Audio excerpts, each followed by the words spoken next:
തമിഴ് സിനിമയിലെ വിസ്മയമായ ദളപതി വിജയ് വെള്ളിത്തിരയിലെ തകർപ്പൻ ആക്ഷനുകളിലൂടെയും ഡയലോഗുകളിലൂടെയും ആരാധകരെ ആവേശഭരിതരാക്കുന്ന താരം.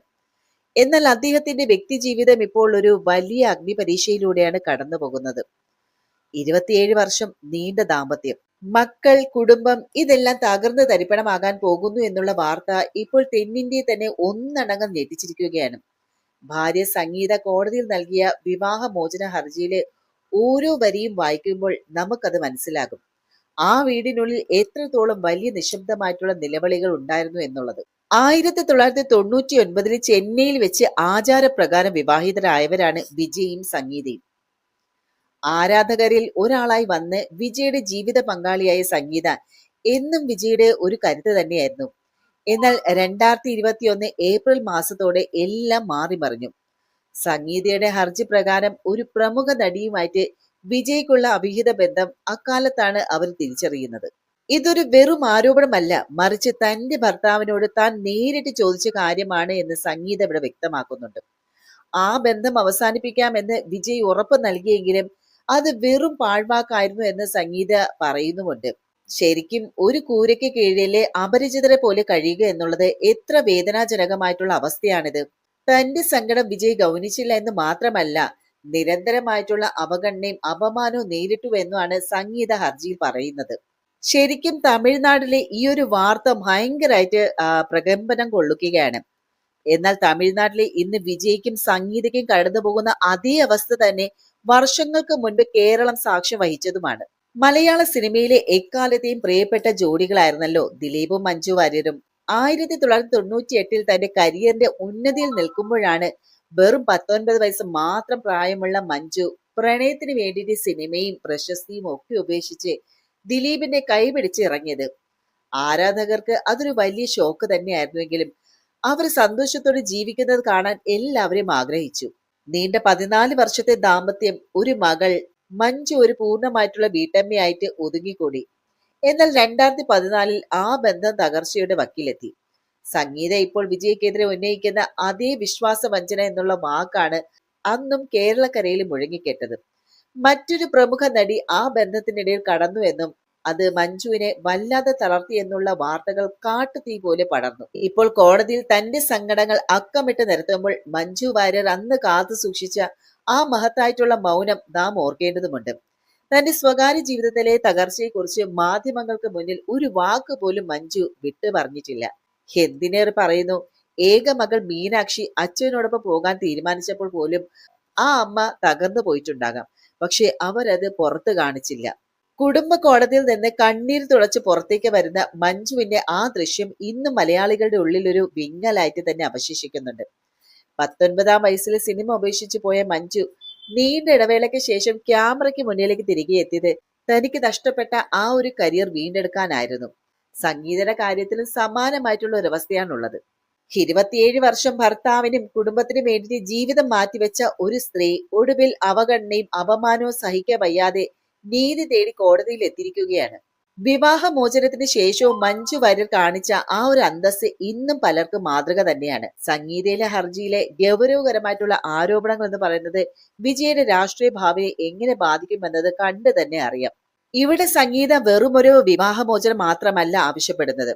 തന്റെയും മക്കളുടെയും ഭാവി കൂടി കണക്കിലെടുത്തുള്ള 3 പ്രധാന ആവശ്യങ്ങളാണ് അവർ കോടതിക്ക് മുന്നിൽ വെച്ചിരിക്കുന്നത്. ഒന്നാമത്തെ കാര്യം ഈ ബന്ധത്തിൽ നിന്നുള്ള ഒരു മോചനം. രണ്ടാമതായിട്ട് താൻ ഇപ്പോൾ താമസിക്കുന്ന നീലാങ്കരയിലെ വീട് വിട്ടു നൽകണം, അതല്ലെങ്കിൽ സമാനമായിട്ടുള്ള ഒരു ആഡംബര വസതി വിജയ് നൽകണം എന്നതാണ്. മൂന്നാമതായിട്ട് വിജയുടെ ഭീമമായിട്ടുള്ള ആസ്തിക്ക് അനുസരിച്ചുള്ള ജീവനാംശം. പലതവണ ഒത്തുതീർപ്പിന് ശ്രമിച്ചിട്ട് വിജയ് വഴങ്ങാത്തത് കൊണ്ടാണ് സംഗീത ഇത്രയും കർശനമായിട്ടുള്ള ഒരു നിലപാടിലേക്ക് നീങ്ങിയത്. എന്തായാലും ഈ ആവശ്യങ്ങളെല്ലാം വിജയ് സമ്മതിക്കുമോ എന്നുള്ള കാര്യം ഏപ്രിൽ 20 തന്നെ അറിയാം. നമുക്കറിയാം, ആ ഒരു നടിയെ കുറിച്ച് ഇവിടെ സംഗീത പറയുമ്പോഴും സോഷ്യൽ മീഡിയയിൽ പരക്കെ പ്രചരിക്കുന്ന പേര് നടി തൃഷയുടെ തന്നെയാണ്. കാരണം വിജയ് തൃഷയുടെയും ബന്ധം വളരെ നാളുകൾ ഗോസിപ്പ് കോളങ്ങളിൽ കിടന്നതാണ്. അപ്പൊ ഈ ഒരു തർക്കത്തിനിടയിലേക്കാണ് മണ്ണെണ്ണ ഒഴിച്ചതുപോലെയായിരുന്നു ഗായിക സുചിത്രയുടെ വാക്കുകൾ. തൃഷയുമായി ബന്ധപ്പെടുത്തി പ്രചരിക്കുന്ന വാർത്തകളിൽ സുചിത്ര ഒരു പുതിയ മാനം തന്നെ നൽകുന്നുണ്ട്. വിജയ്ക്ക് തൃഷയോട് ഇഷ്ടമുണ്ടാകാം, പക്ഷെ തൃഷയുടെ ഹൃദയം മറ്റൊരാൾക്കൊപ്പമാണ് എന്നാണ് സുചിത്ര പറയുന്നത്. അത് മറ്റാരുമല്ല തമിഴ്നാട് ഉപമുഖ്യമന്ത്രി ആയിട്ടുള്ള ഉദയനിധി സ്റ്റാലിനാണ് എന്നാണ് സുചിത്രയുടെ വാദം. തൃഷ ഒരിക്കലും വിവാഹം കഴിക്കില്ല. ഉദയനിധിയും തൃഷയും തമ്മിലുള്ള ബന്ധം എന്ന് പറയുന്നത് അമിതാഭ് ബച്ചനെയും രേഖയും പോലെയാണ് എന്നാണ് സുചിത്രയുടെ വാക്കുകൾ. തമിഴ് രാഷ്ട്രീയത്തെയും സിനിമയും ഒരുപോലെ പിടിച്ചുലച്ച വരുൺ മണിയുമായിട്ടുള്ള തൃഷയുടെ വിവാഹ നിശ്ചയവും ഇത് മുടങ്ങിയതിന് പിന്നിലും ഉദയനിധിയാണ് എന്ന് സുചിത്ര ആരോപിക്കുന്നുണ്ട്. വിജയ്ക്ക് ചെയ്യാൻ കഴിയാത്ത പല കാര്യങ്ങളും ഉദയനിധിക്ക് ചെയ്യാൻ കഴിയുമെന്ന് സുചിത്രയുടെ പ്രസ്താവന പല അർത്ഥതലങ്ങളിലേക്കാണ് വിരൽ ചൂണ്ടുന്നത്. ഇതിനിടെ സോഷ്യൽ മീഡിയയിൽ ക്രൂശിക്കപ്പെടുന്നത് നടി തൃഷ തന്നെയാണ്. വർഷങ്ങളായിട്ട് വിജയ്ക്കൊപ്പം മികച്ച സിനിമകൾ സമ്മാനിച്ച തൃഷയുടെ ഇൻസ്റ്റാഗ്രാം കമന്റ് ബോക്സ് ഇപ്പോൾ ശാപവാക്കുകൾ കൊണ്ട് നിറഞ്ഞിരിക്കുകയാണ്. ആ കുടുംബം തകർക്കാൻ നിനക്ക് എങ്ങനെ തോന്നി? മറ്റൊരാളുടെ കണ്ണീരിൽ നിനക്ക് സന്തോഷമുണ്ടോ? എന്നിങ്ങനെയുള്ള കുറേയേറെ വിമർശന കമന്റുകളാണ് തൃഷയ്ക്കെതിരെ വരുന്നത്. വിജയുടെ രാഷ്ട്രീയ പ്രവേശനത്തിന്റെ തൊട്ടടുത്ത് നിൽക്കുമ്പോഴും ഉണ്ടാകുന്ന ഈ ഒരു സൈബർ ആക്രമണങ്ങൾ അദ്ദേഹത്തിന്റെ ഇമേജിനെ ബാധിക്കുമോ എന്ന് ആരാധകരും ആശങ്കപ്പെടുന്നുണ്ട്. വിജയ് തന്റെ രാഷ്ട്രീയ പാർട്ടിയായ തമിഴകം വെற்றி ഘടകം അതുവഴി തമിഴ്നാട് രാഷ്ട്രീയത്തിലേക്ക് സജീവമാകാൻ ഒരുങ്ങുന്ന ഒരു സമയമാണിത്. ഈ ഘട്ടത്തിൽ ഇത്തരം ഗുരുതരമായിട്ടുള്ള ആരോപണങ്ങൾ അദ്ദേഹത്തിന്റെ പ്രതിച്ഛായയ്ക്ക് വലിയ മങ്ങലേൽപ്പിക്കും. ഏപ്രിൽ 20 വിജയ് കോടതിയിൽ ഹാജരാകണം. തന്റെ ഭാഗം അദ്ദേഹം എങ്ങനെ വ്യക്തമാക്കും? സംഗീതയുടെ ആരോപണങ്ങളെ അദ്ദേഹം നിഷേധിക്കുമോ അതോ ഒത്തുതീർപ്പിന് തയ്യാറാകുമോ എന്നുള്ള കാര്യം അന്ന് കണ്ടു തന്നെ അറിയണം. എന്തായാലും ഈ വാർത്തകൾ പുറത്തു വന്ന നിമിഷം മുതൽ തന്നെ സോഷ്യൽ മീഡിയ എപ്പോഴത്തെ പോലെ തന്നെ ഒരു കോടതിയായിട്ട് മാറിക്കഴിഞ്ഞു. വിജയ് ആരാധകരും വിമർശകരും തമ്മിലുള്ള ചേരിതിരിവ് അത് രൂക്ഷമാണ്.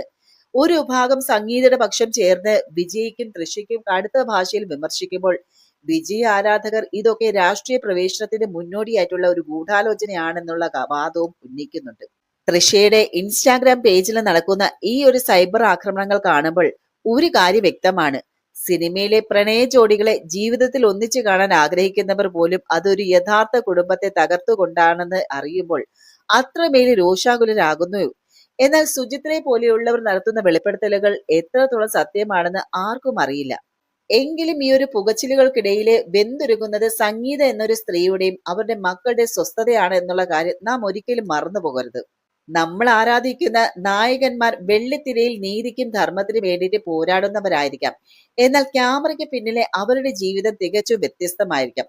മഞ്ജു വാര്യർ ദിലീപ് കേസിലും ഇപ്പോൾ വിജയ് സംഗീത കേസിലും നാം കാണുന്നത് ഒരേ പാറ്റേൺ തന്നെയാണ്. വർഷങ്ങളോളം കുടുംബത്തിന് വേണ്ടിയിട്ട് കരിയറും സ്വപ്നങ്ങളും ഒക്കെ മാറ്റിവെച്ച സ്ത്രീകൾ ഒടുവിൽ അപമാനിക്കപ്പെട്ട് പടിയിറങ്ങേണ്ടി വരുന്നു എന്നുള്ളത് ഒന്നോർക്കുക. ഏപ്രിൽ 20 വിജയ് കോടതിയിൽ നൽകുന്ന ആ ഒരു മറുപടി എന്ത് തന്നെയായാലും തകർന്നു പോയ ഒരു വിശ്വാസം വീണ്ടെടുക്കുക എന്നത് ഒരു അസാധ്യമായിട്ടുള്ളൊരു കാര്യമാണ്.